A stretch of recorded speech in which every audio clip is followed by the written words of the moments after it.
It's nice to see all those people who support NAF and support the idea of NAF, supporting them to send students to the United States. And two of those students, if I can call you like that, are here at my table at the moment. Tim van Doorne, with his New York shirt. Well, it's deliberate, do you?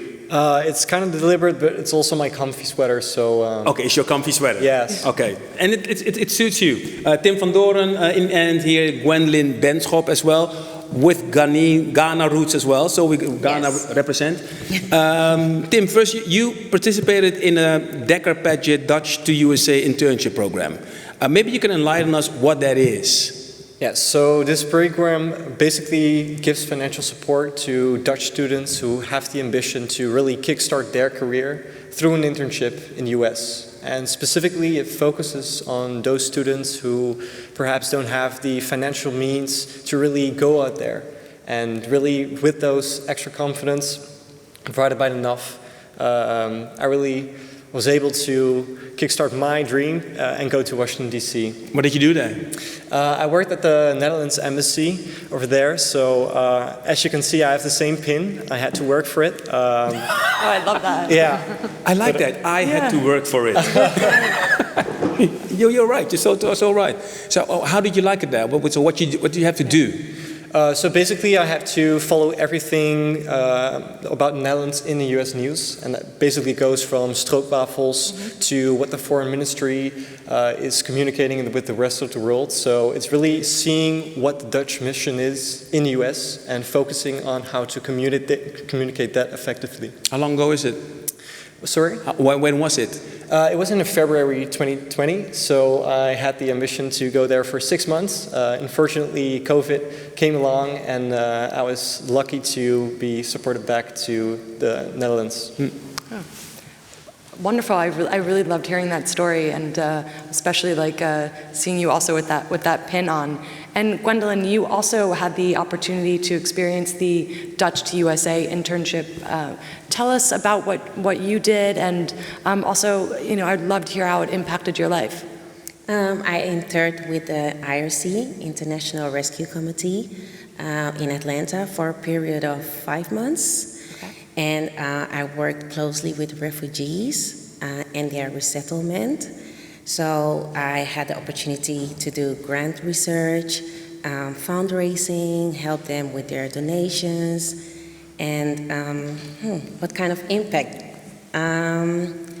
I gained a lot of new friends, American friends, new relationships. I had the opportunity to taste new food and learn more about the American history. Yeah. So it was a great time.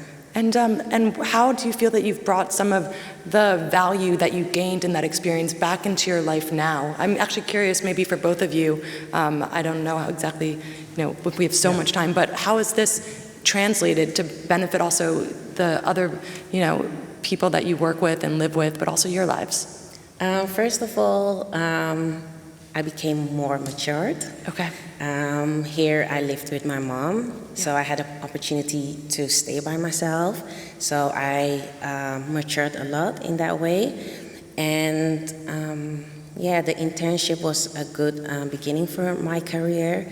Does it help you, your career? Yes. Yeah? I work for the IND, Immigration and Naturalization Service. So I think it helped me to even have more confidence, and so expand your horizons. She has a big ambition as well. She told me when we had some dinner. You want to tell about your ambition? Tell us. We want to know. Speak it out.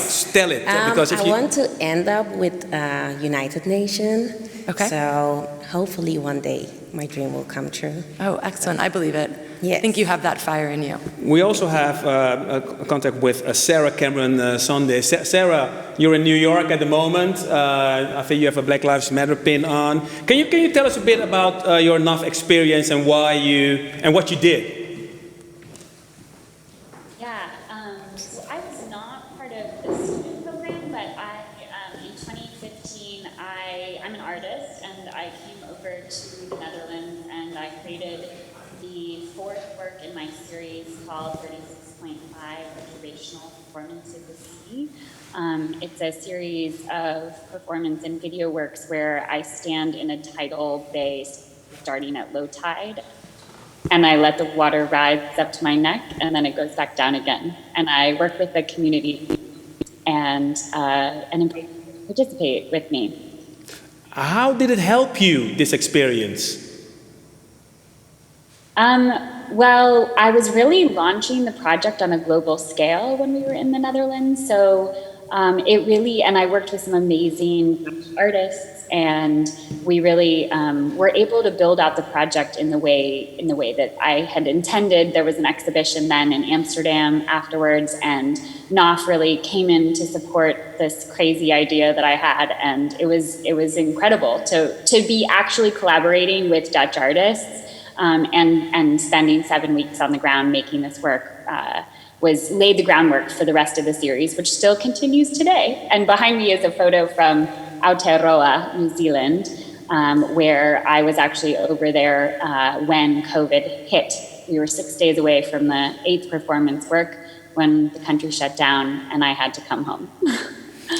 Eveline is at the table. Thank you, Sarah, from New York. Eveline, you're here at the table as well. You had a NAF Fullbright fellowship as well. Yep. What did you do with the NAF Fullbright fellowship? Congratulations, by the way. It was a long time ago, but still.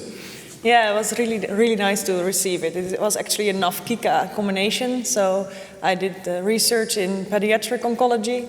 I went to San Francisco to the UCSF, the University of San Francisco. And there we worked with very sick kids. They had to go through bone marrow transplantations, and in order to get them the right chemotherapy and the right dosing for a kid is different. And why did you want to go to San Francisco especially? Well, it's a beautiful city, but it was also because it just happened to be there where this project was running. So I went for the project, basically. I can imagine maybe somebody is watching it now and thinks, okay, I want to study in the United States as well. My daughter did it as well. She wanted to go to the United States when she was 12 years old, and she went when she was 17. She has high expectations, and they were fulfilled because she really liked it. But what was it really struck you, what you really liked, what you didn't expect to get when you went to the United States? Good question. Well, there was a lot. They are really happy and positive. That's something that I really gained there. When you are here and you do good work, you might get a tap on your shoulder, like a bit of a good work, but you always have criticism.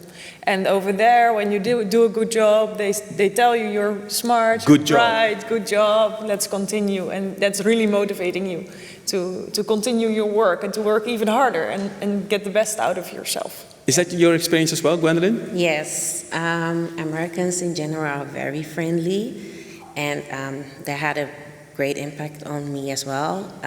During my work, they give you a lot of feedback, and they help you so much. So that's different. So you went there and you did your research.